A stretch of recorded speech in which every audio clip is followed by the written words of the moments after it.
Hey, what's up, everybody? True Boxing here. Thank you for coming back to get hit with the truth. So today we are continuing my True Boxing annual top 10s, as we are going to look at my number 7 junior welterweight in the world right now at 140 pounds, the former undisputed junior welterweight champion, Josh Taylor. Now, before we get into that, if you could smash the like button, leave a comment, or subscribe to the channel, I really do appreciate any and all support that I can get as I continue to build my channel here. So Taylor entered the year at number 3. He was coming off of the loss to his first pro loss to Teofimo Lopez, where he dropped a convincing unanimous decision and dropped his WBO title. That loss, caused him to stay out of action for a while. But then in May of this year, after postponing a date, he finally decided to rematch Jack Catterall in a huge rematch from their 2022 showdown, where Taylor took a close, controversial 12-round split decision over Catterall to retain the undisputed title at the time.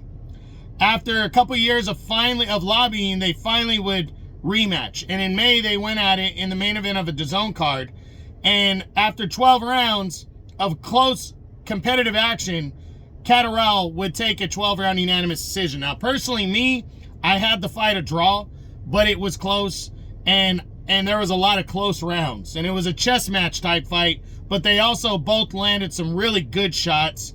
It was a good battle, and I thought Taylor gave a great account of himself in a rematch. But I felt like Catterall, after the way he got robbed the first time, I think the judges did the right thing, giving him the nod, because he did get robbed the first time. So, close battle, but he came up short. And after that, he decided to take the rest of the year off. I'm not overly surprised, as that's the second consecutive loss of his career, and now he's 33 years old, and he's got to reevaluate what he wants to do. Heading into 25, he's 19-2 with 13 knockouts. He's a WBC's number 7 contender.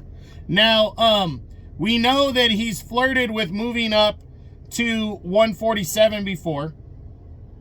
Right now, he is not currently ranked at welterweight like he was before. So I don't know how serious a move up to welterweight would be for Taylor. Personally, I think it's a mistake. As much as I think he could do well at 147, because it's a wide open division at his age, and he's a former undisputed champ, he's going to want big fights. And there's not a ton of them there, unless he rushes straight into one of the champs. And even then, it's Boots Ennis is a big name. Mario Barrios is a pretty solid name. But could he get those fights right out the gate? And 2, he's going to come in an underdog. And can he handle the power at 147? I personally feel Taylor should stay at 140. I feel like with him being a former undisputed champ, 33 years old, I think there's guys that are going to want to fight him. I think he could have a couple legacy rematches. Jose Ramirez was a pretty solid fight when they fought for undisputed back in 21, I believe. And he dominated Ramirez and stopped him, or almost stopped him, but Ramirez closed the fight strong, and it ended up being like a majority decision for Taylor. They're both at a crossroads. Ramirez is coming off a loss.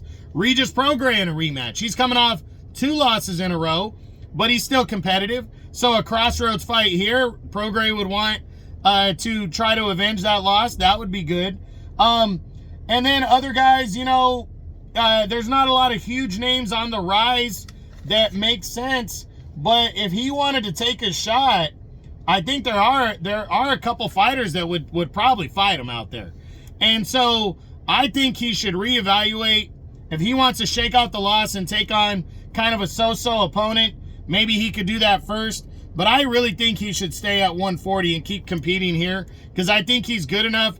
I think he's still a good fighter, and I really hope he comes back to 140, but I wouldn't be surprised if he moves to 147. So, gonna be interesting to see what he does, but I hope he makes a decision early in 25, because May is a year since he fought. Prior to that, he hadn't fought in 11 months since losing to Teofimo Lopez. He needs to get busy and shake off that rust and really try a run here, one final run, potentially a final run, to prove himself and go from there. But we'll see what he does. So that's it. That's what I got. Oh, Do I feel Josh Taylor is going to get a title shot in 2025 at 140?